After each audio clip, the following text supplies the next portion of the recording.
திருச்சிற்றம்பலம். புழியர்கோன் வெப்பொழித்த புகழியர்கோன் கடல் போற்றி, ஆழிமிசை கல்மிதப்பில் அணைந்த பிரான் அடி போற்றி, வாழி திரு நாவலூர் வன்றொண்டர் பதம் போற்றி, ஊழிமலி திருவாத ஊரர் திருத்தாள் போற்றி. திருச்சிற்றம்பலம். So today we are continuing our discussion of Padigam 7.24, Sundarar's Padigam that he sang in Tirumaḻabāḍi. And last time we had met, we had seen up to song number 7 in this Padigam. So we have 3 more songs to cover today. So we will start with the 7th verse. Madhuri, you can read with me. Yeah, I was wondering, did we cover 7? I think we have 8th verse. There was a slip of the tongue. So 8th verse. Okay. veyya viri-suḍarōn. Veyya viri-suḍarōn. migu dēvar. Migu dēvar. gaṇaṅgaḻ-ellām. gaṇaṅgaḻ-ellām. seyya malargaḻ. seyya malargaḻ. migu semmaiyuḻ. migu semmaiyuḻ. niṇḍravanē. mai-ār. pūmboḻil sūl. malargaḻ மாணிக்கமே. ஐயா நின்னையல்லால் இனி ஆரை நினைக்கேனே. Good. So, as you know, from this Padigam, in every song he is saying the same message. He is describing Shiva's attributes in the first 2 lines. The 3rd line is describing Malargaļ's beauty and saying, "O Shiva dwelling in Malargaļ." And in the 4th line he says, "Who else will I think of except you?" So in the first 2 lines he is describing that all the devas are worshipping Shiva. Veyya viri-suḍarōn. This refers to the sun, Surya. Migu dēvar gaṇaṅgaḻ-ellām. This refers to all the other devaganas. And the second one says they are all worshipping you. So the first phrase, veyya viri-suḍarōn. Sudar means light or a lamp or a flame. Basically it is a jyoti. Anything that is radiating light is sudar.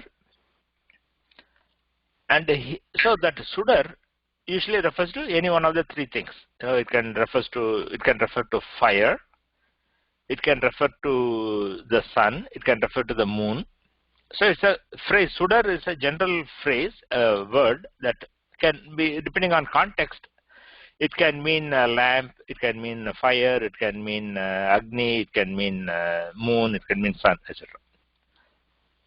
So here, in the context, it is referring to the sun. Suḍarōn means the sun. The on is a suffix that shows that in a masculine suffix. Suḍarōn means the sun. And the first phrase, veyya viri, those words are attribute qualifiers of the sudar. They are adjectives. Viri-suḍar means big. Viridal is to radiate, to expand. So viri-suḍar is radiating. Veyya is hot. So veyya viri-suḍarōn, hot radiating sun. So basically the sun that is radiating heat. That's the meaning of the phrase. So this refers to the Surya, the Lord of the sun god. And is implicit here. There is no explicitly saying and, but it is implicit. And migu dēvar gaṇaṅgaḻ-ellām. Devar is devas, the celestials. Gaṇaṅgaḻ is again Sanskrit word. Ganam is groups, right? So deva gaṇaṅgaḻ is the groups of devas. So there are various groups of devas, right? We know that in the Puranas and literature we talk of 18 groups of ganas, right? Devas, Asuras, Gandharvas, and so on and so forth. So there are 18 groups. So migu dēvar gaṇaṅgaḻ. Migu is plenty or lot of. So the sun god and a lot of other devaganas, they are all, ellām is all, they are all, what are they doing? They are worshipping Shiva. Seyya malargaḻ ida. Malargaḻ is flowers. Malar is a Tamil word for, there are several words for flower in Tamil. Pū is the common one. Malar is another one. Alar is another one. So in tēvāram you will find malar and pū commonly used. And there are some other Tamil words which are more rarely used, like vi.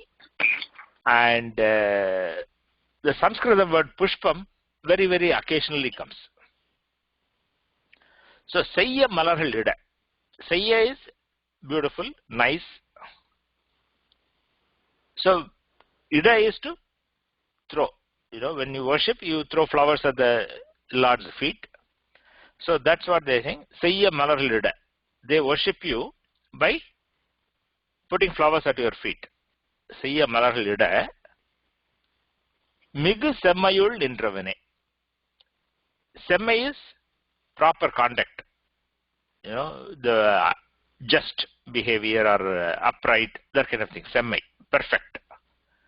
So when the devas worship you, you bestow them your grace in a just manner.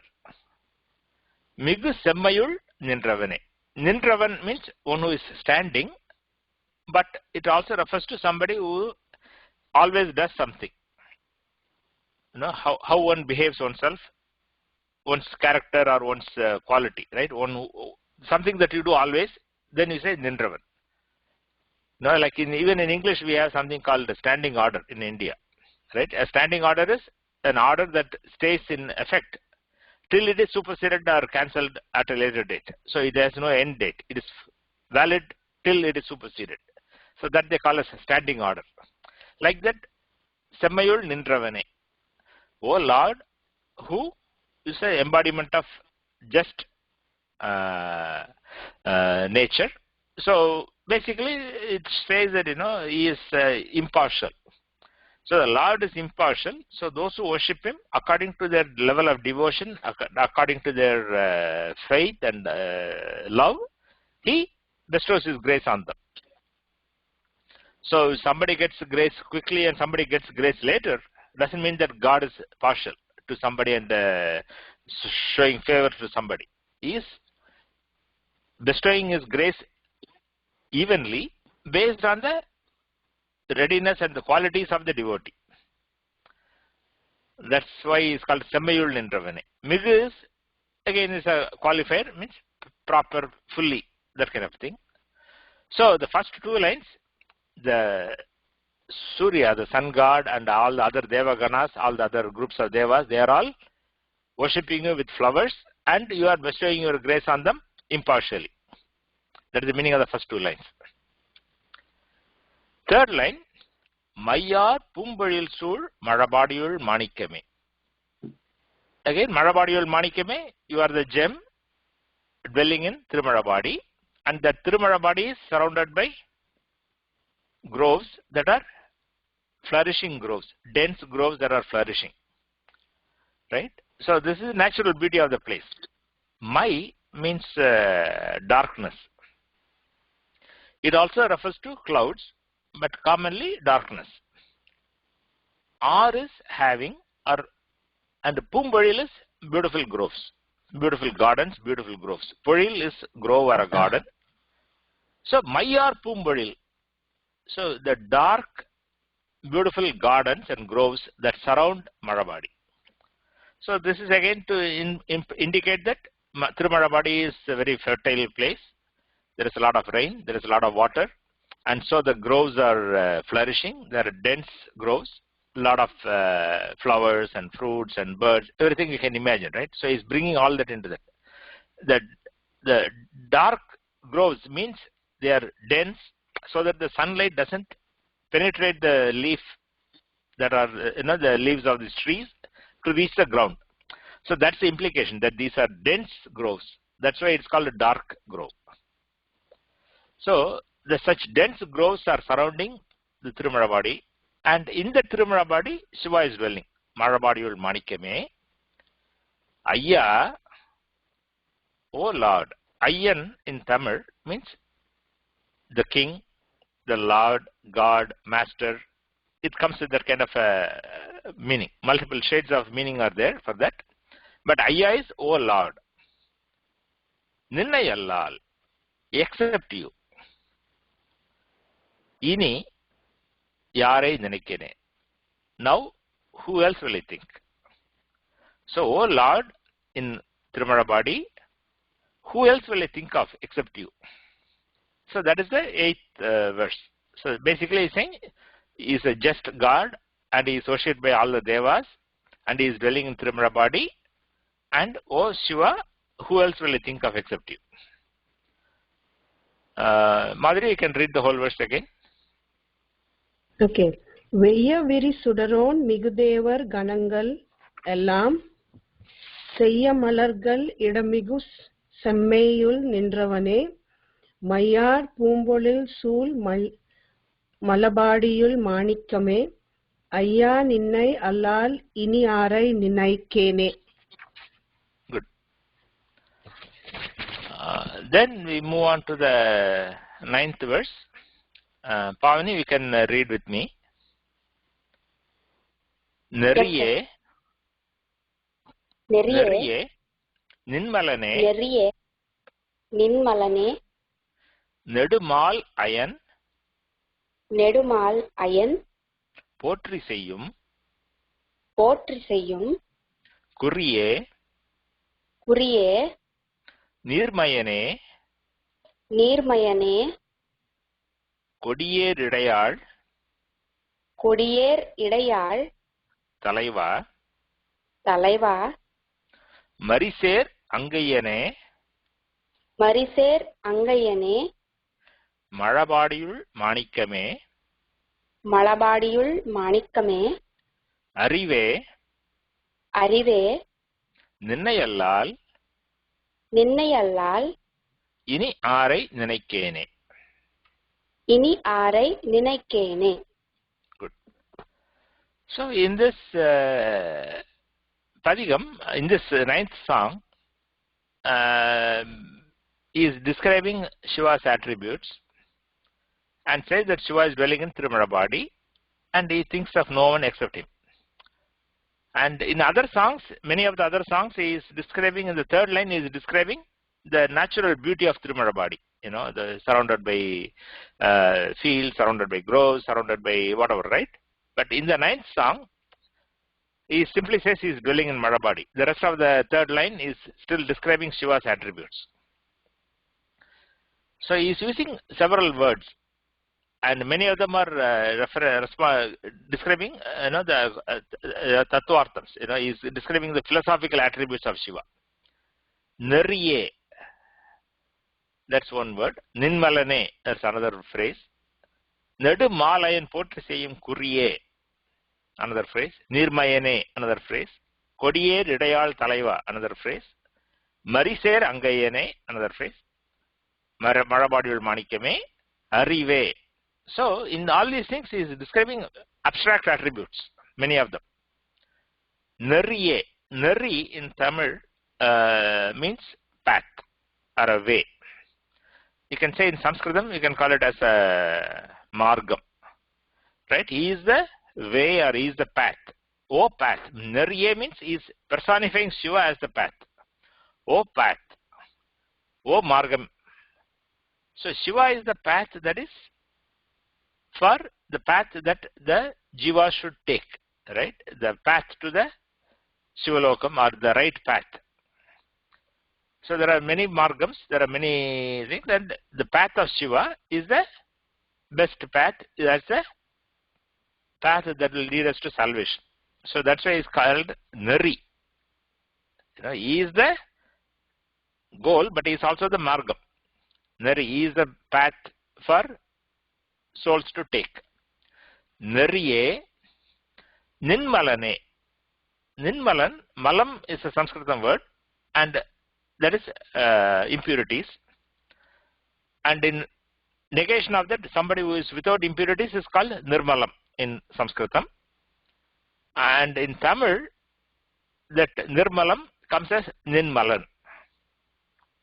Malan, that in the end is a masculine suffix, and nir comes as nin. So niṇḍravanē means the pure one who is without any impurities. Niṇḍravanē, O pure one. And we know from the Saiva Siddhantam, all the jivas, right, all the living beings, they are all afflicted by three impurities. In tēvāram songs, we will call it as mumbalam, ānavam, karmam, mai-ār. So the three malas that afflict are attached to all the jivas. That is always there. That is the nature of the pasu. In Saiva Siddhantam, they call it as pati, pasu, pasam. Pati is the Lord, and he is the one who is without any impurities, who is always free of any bonds. And pasu, which is all the jivas, all the living things, and they have the three impurities, and they are eternal. And with Shiva's grace, they can be free of those impurities and reach the higher level. That is what we are all trying to get, right? When the mukti, what we call as mukti, is when the impurities are removed, when we have no bonds, when we are free from our karma and all those other things, then we reach liberation. So Shiva is naturally free from all of this. That's why he is called Nirmalan, Niṇḍravanē. That neḍu-māl potri seyyum kuriye. Mal is Vishnu. In Tamil, Vishnu is the word, the Sanskrit word Vishnu rarely is used in Tamil devotional poetry. He is always referred to by the Tamil name called Mal. Mal or tirumaḻ. That's how you will find it in tēvāram and Divya Prabandham and all those things. So neḍu-māl is the long Vishnu. Neḍu is long, Mal is Vishnu. Neḍu-māl is long Vishnu. And neḍu-māl, it's descriptive of it. Neḍu is the adjective to describe Vishnu. And this is referring to the one of the avatarams, right? When Vishnu came as Vamana and sought 3 steps of 3 feet of land, that he can walk with his feet.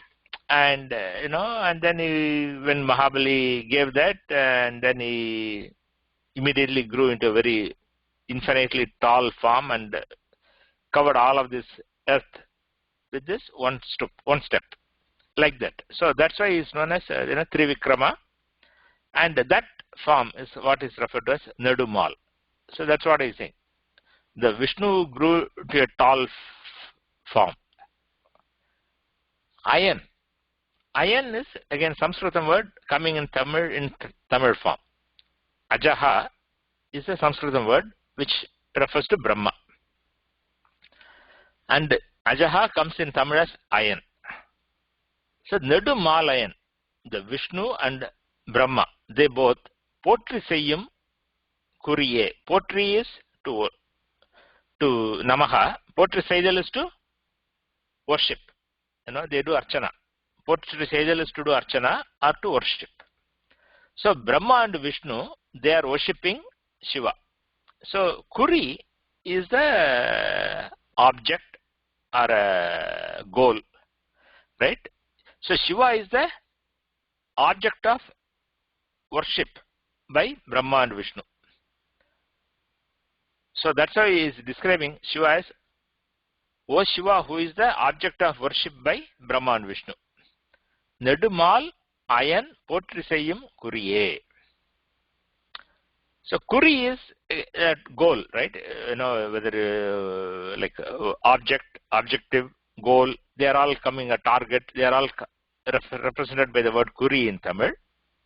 So he is their object of worship, object of their meditation, that kind of thing. mEniyanE. Nirmai means quality. So that's a generic term, right? mEniyanE means one who is with qualities. So by default, when you don't qualify it, it implies all the good qualities, all the best qualities. In Indian languages, when you say that he is a gunavan, or she is a gunavati, right? Gunam is a neutral word, attributes, qualities, characters, etc. But without any extra qualifier, if you say somebody is a gunavan, that means he is full of good qualities. If somebody is she is a gunavati, she is full of good qualities. So the good is implicit. So nirmayane is you are full of good qualities. Kodi er idayal talaiva. This phrase refers to Ardhanarishwara. Kodi is creeper. In Tamil, Kodi has several meanings. Flag is also called Kodi, but creeper is also called Kodi. So in women's description, they often describe their women's waist as a very slender waist. And in order to describe that slenderness, they say, slender like a creeper, slender like a lightning, the thin, that slenderness. So they use that kind of similes. So kodi air idai. Kodi is creeper, air is like, idai is waist. So kodi air idai is creeper like waist. Kodi air idayal, that refers to Uma, who has a slender creeper like waist. Talaiva. Talaivan is lord or a master or a husband in this case. So Natha in Sanskritam. Natha in Sanskritam is the Talaivan in Tamil. So Kodiye Ridayal Talaiva means Umanatha. O Ardhanarishwara or Umanatha. Actually, it's Umanatha, not Ardhanarishwara. I misspoke earlier. It is Umanathan. So the husband of Uma. That is the meaning of the phrase. Parvati Patai. Parvati Pati. That's what it means. Kodiye Ridayal Talaiva. Mari ser angayane. Mari is a baby deer. So some of the deer and some other animals, their babies of those animals are called the Mari. So often it will come as Man Mari, the baby deer, or that's how it will come. But by default, even if it says Mari, in the context we know that it is a baby deer. Mari ser angayane. Angai is palm, Kai is hand, Angai is the palm. Mari ser angayane. Shiva is holding a deer. You would have seen that in Utsav Murtis. In the temples, if you look at the Shiva form, in the Utsav Murti form, you will see that he is holding a battle axe in one hand and he is holding a deer in another hand and all that, right? So he is describing that. Mari ser angayane. O Shiva, holding a baby deer in one hand. Malargaḻ manikame. O gem dwelling in tirumaḻabāḍi. Arive. Arivu means consciousness, intelligence. That's the meaning of the arivu. Arivu is intelligence, and here it means chit. In Sanskritam, we describe the God as Sachidanandam, right? Sat, Chit, Anandam. Sat is eternal truth. Chit is form of intelligence or form of consciousness. Anandam is joy, bliss. So the Lord is described as who is eternally true, who is in the form of consciousness or intelligence, and who is always bliss. He is always in bliss. So one of those attributes is described here. Arive. O Lord, who is in the form of consciousness, who is in the form of intelligence. Ninnayallal ini yarai ninaikene. Who else will I think of except you? So that is the 9th verse. So in this 9th song, as I said, is describing all the abstract attributes as well. So Pavani, you can read the whole verse again. Okay, sir. Neriye ninmalane neḍu-māl ayan potru seyyum kuriye nirmayane kodiyer idayal talaiva மரிசேர் அங்கையனே மணபாடியுள் மாணிக்கமே அறிவே நின்னை அல்லால் இணையாரை நினைக்கேனே. Good. So now we move on to the final song of this padigam.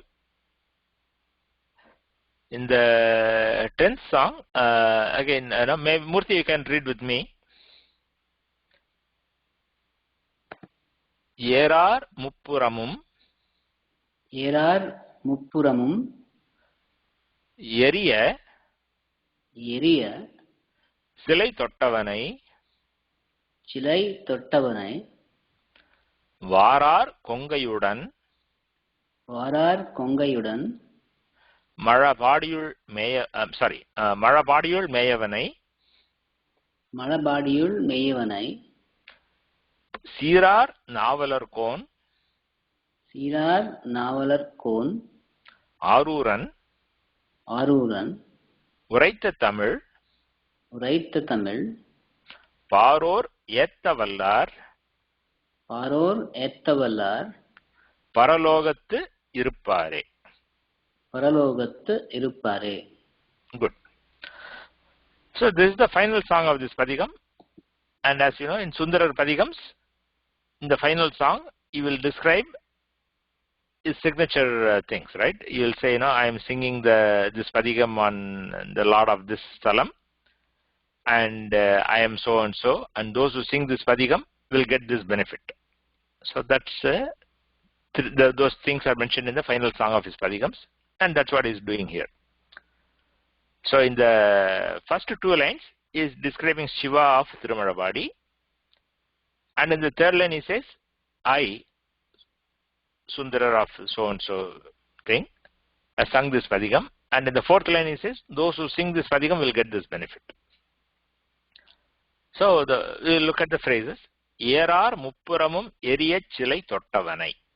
The first line refers to the Tripura Samharam, when Shiva burned down the 3 forts. Muppuram is the 3 forts. Puram, Tripuram in Sanskritam. 3 in Sanskritam refers to the number 3. And in Tamil, the number 3 is Mundru, and when it comes as a qualifier, it comes as Mu. Muppuram is 3 forts. Érar Muppuram. Ér is beauty, R is having. So Érar Muppuram is the 3 forts that were very beautiful. The 3 forts were very strong, but they were also very beautiful because they were made of gold, silver, and iron, right? So the 3 forts were powerful, strong, and beautiful. So he is saying the beautiful 3 forts. Érar Muppuramum. So is all 3. All the 3 forts. Eriya. Eriya is to burn down. Silai Tottavane. Silai is the bow. Todudal is to touch or to take up in hands. So Érar Muppuram Eriya Silai Tottavane. The Lord who picked up a bow to burn down the 3 forts. That's the meaning of the first line. And then in the second line he says, he is dwelling in Tirumaḻabāḍi along with Uma. vār-ār கொங்கையுடன் மழபாடியுள் மேயவனை. Kongai is a Tamil word which refers to the breast. In Sanskritam it's often called kucham or stanam, etc. In Tamil we have different words, mulai, kongai. These are the common words that will come in tēvāram. So kongai is the female breast. Vār-ār kongai. Vār is a cloth that is tied around the woman's breast. So vār-ār kongai means the breast that is covered with the clothing, that var. Now this by association it refers to Uma. So Uma, whose breasts are wrapped around with the var, that Uma along with her, Udan, Kongai Udan. Udan is along with her. Malargaḻ meyavane, the Lord who is dwelling in tirumaḻabāḍi. Malargaḻ in Malargaḻ, meyavane, one who is dwelling. So it is all referring to the Lord in third person. The Lord who burned down the 3 forts, the Lord who is dwelling in tirumaḻabāḍi along with Uma, that Lord, Sundarar has sung this padigam, right? So he is referring to himself now. Third line. cīr-ār nāvalar-kōn. Navalur is the place where Sundarar was born, right? That was his hometown. So Navalur.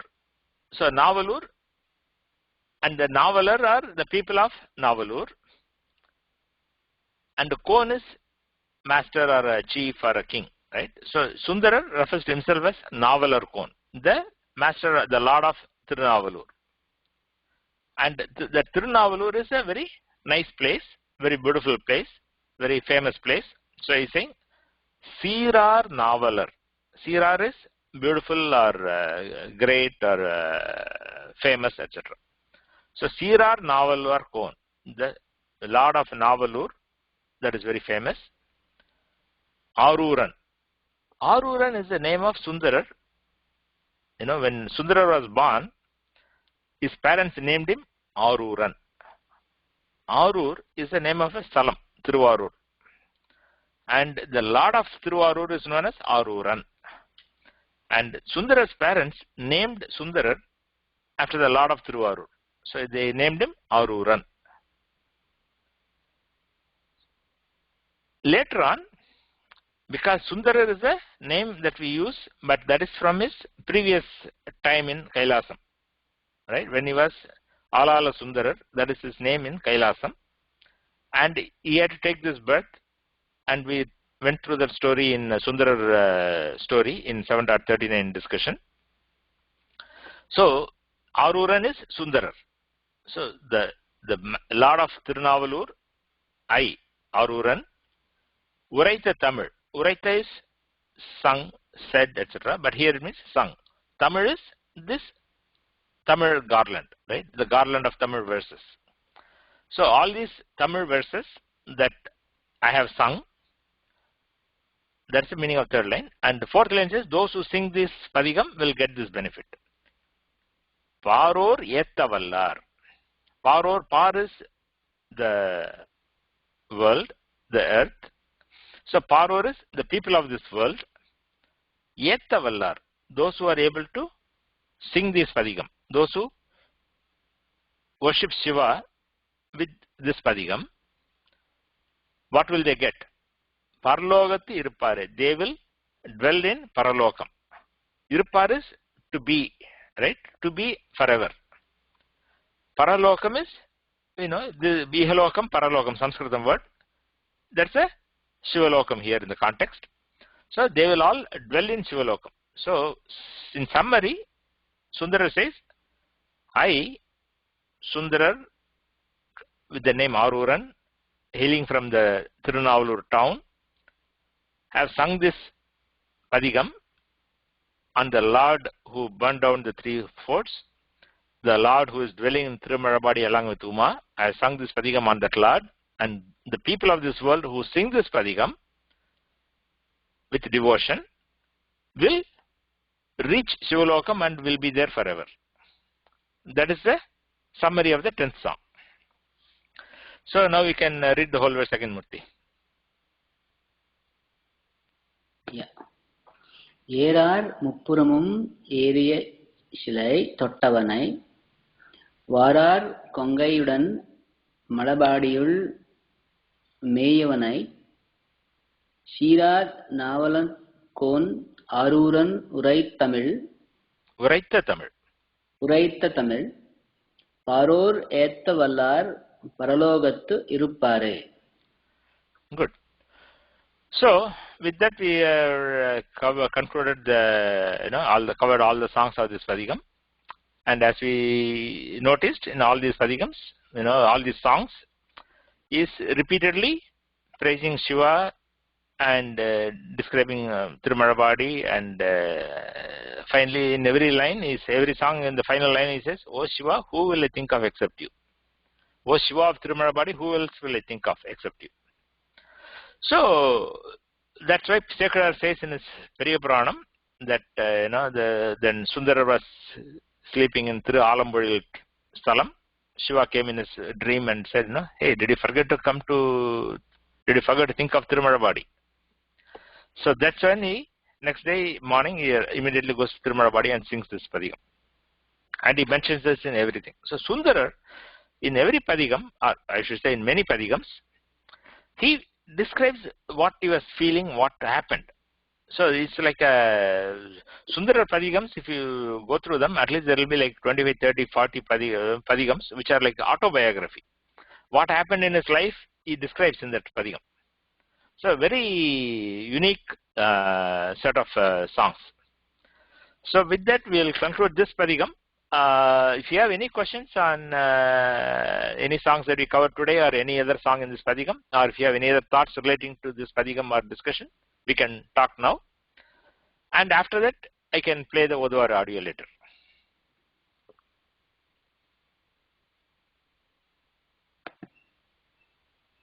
No questions? No comments? No. Okay. Yeah. Okay. Just, Mani, one thing, you said that all his the Sundarar's padigams are, as if he's some autobiographical kind of thing, correct? Mm-hmm. Mm-hmm. That's what you mentioned now. But here basically it only shows that he sang this in this place. Correct. Okay. So that is one thing, and the this kind of the kind of rhetorical way of asking, even that pitta, that one also, it is like, if I am not, who can I be slave or something like that, right? That kind of. I have already after having become your slave, how can I say I am not your slave? Not.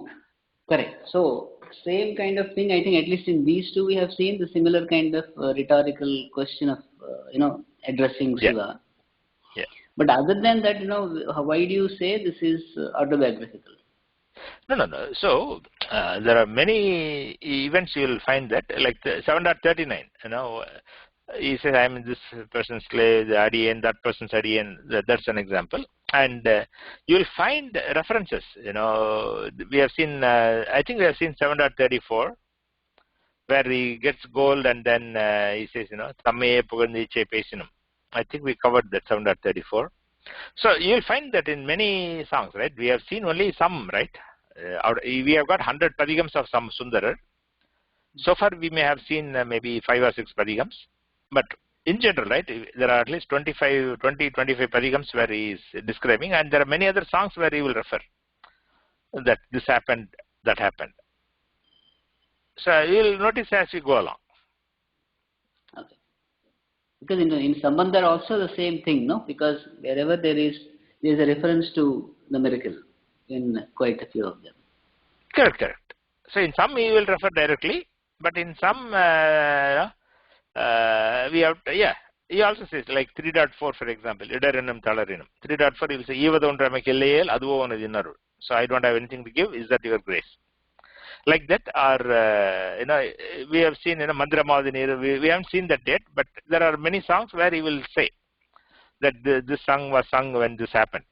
So there are some he documents, certainly, but Sundarar documents a lot more, and his life is more special. Everybody, some other's life is very special in its own way. Tinavakaras is unique in its own way. Sundaras is unique in its own way.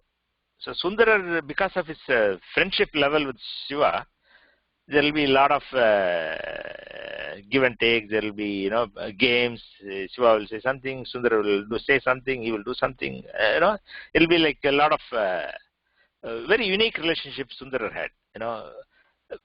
Typically, when we relate to God as the Lord. He's a master, and we are insignificant in front of him. That kind of a we are servant and he is the master. That is one approach. Otherwise, we look upon him as our father, our mother. That's the normal things. Or in some cases, we can, even look upon him as a guru, because he comes as guru to Manikavachakar. And Sundarar is unique because he looks upon Shiva as a friend. So the way friends relate to one another, that's how you will find things. Because Shiva tells Sundarar, I have given myself in friendship to you. So I am now your friend. That kind of thing. So Sundarar takes it to the, really treats him as a friend. And if you go back and listen to the story of Sundarar in 7.39 discussion, you will find those episodes, how they interact with one another. So even later on, in one of the major things, right, when Sundarar comes to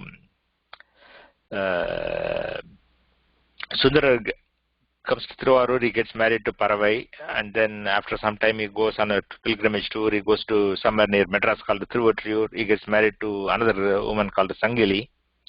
After some time he leaves Thiruvattriyur, comes back to Thiruvarur. Now the first wife, Paravai, is highly angry with him because he went and married another woman.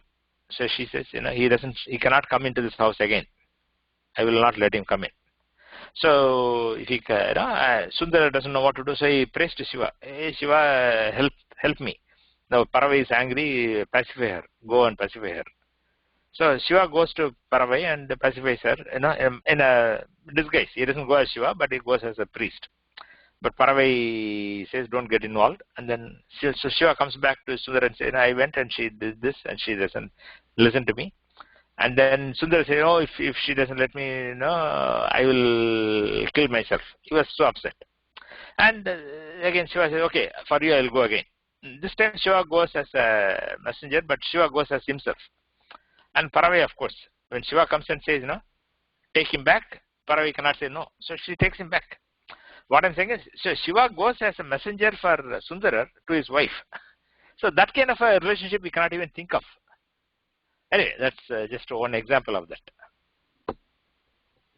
So that is a very famous episode that comes in many things. Many saints have sung about this. That Shiva could walk for Sundarar. Cīr-ār says, other saints also say. Any other thoughts or comments? Okay. If not, we will conclude at this stage. We will listen to the vār-ār singing. Tiruchitrambalam.